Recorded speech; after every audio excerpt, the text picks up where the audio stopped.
I may not talk about batteries much, but I'll tell you what, they are so important to get me out to where I'm fishing and to stay on top of the fish. So whether it's a cranking battery that's used to turn over the big motor or a deep cycle battery that's used to power the electric trolling motor, maintenance is really important in taking care of your batteries.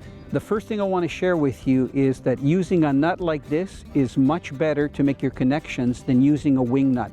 You can tighten a nut like this much stronger and tighter, especially if you've got some kind of a locking device inside. The next thing is it's really important that these terminals are kept clean.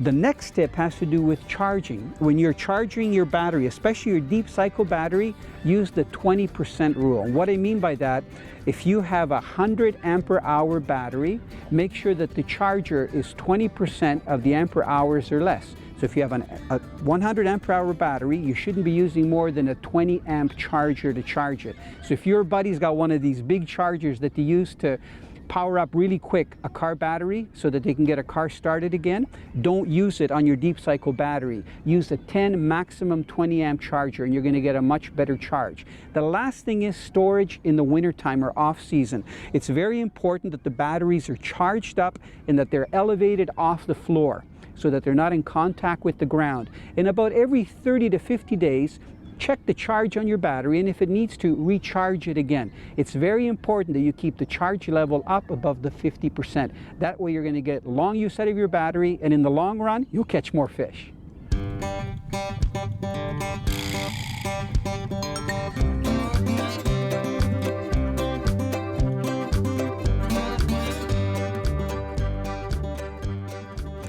As you can see from the way the cattails are bending, and the waves that are slapping up, the wind's picked up quite a bit.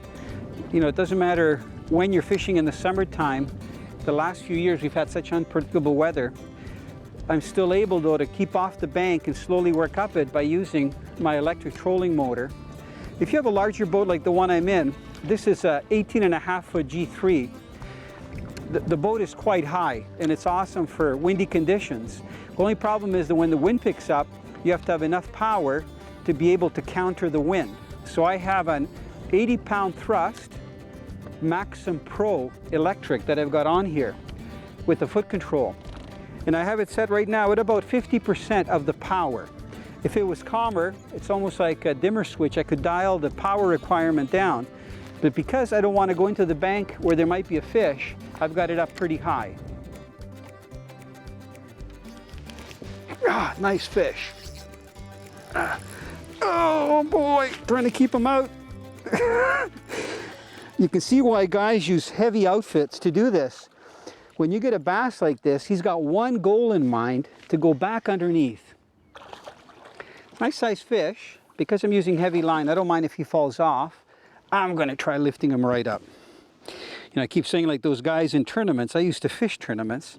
It's a nice largemouth. Look at how chunky he is. Now those guys that are fishing tournaments would like fish like this just to get your base limit. You know, most tournaments it's anywhere from 4 to 5 bass. Now look how he was hooked, just nicely, right in the roof of the mouth. That's a very hard part of a fish's mouth, especially a bass. So he wasn't going to get off. He just grabbed that when it hit the ground. That's how I can tell. He didn't inhale it. He actually put his nose right in the ground. Isn't that a gorgeous largemouth? Gorgeous is like gorgeous, only grander. Gorgeous. Beautiful. Again, big belly. These guys have been feeding well. Nice that you can do this in the middle of the day. You know, we've got about 80 degrees out, and you can do this 12 o'clock, 1 o'clock. As a matter of fact, we just had lunch. It's 12:30. We're going to put this baby back. Look at this. Beautiful largemouth. Looks like he's been hit by something. Maybe a pike, maybe a dogfish right there. Just going to suspend him a little bit. I don't think he's going to take long before he goes. We're going to buy some nice lily pads. Mr. Bass, bye-bye. Canadian Sport Fishing has been brought to you by Rapala Premium Fishing Gear, crafted from experience. Yamaha on the water.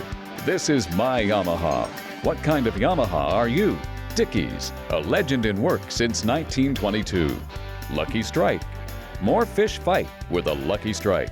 And the parts of the tree that are in the water provide excellent cover for bass. And especially in the middle of the day when the sun is up like it is now, Bass will either go underneath the large logs and branches that are in the water, or they'll go in the shade even if the branches aren't in the water. So what I'm doing here is I'm using a Texas rig plastic grub, and I am firing it way down along these shorelines right into the trees in hopes of getting a fish to grab it. The nice thing about using a Texas rig is that you don't have to worry even if you go through branches or through leaves, because it's pretty weedless.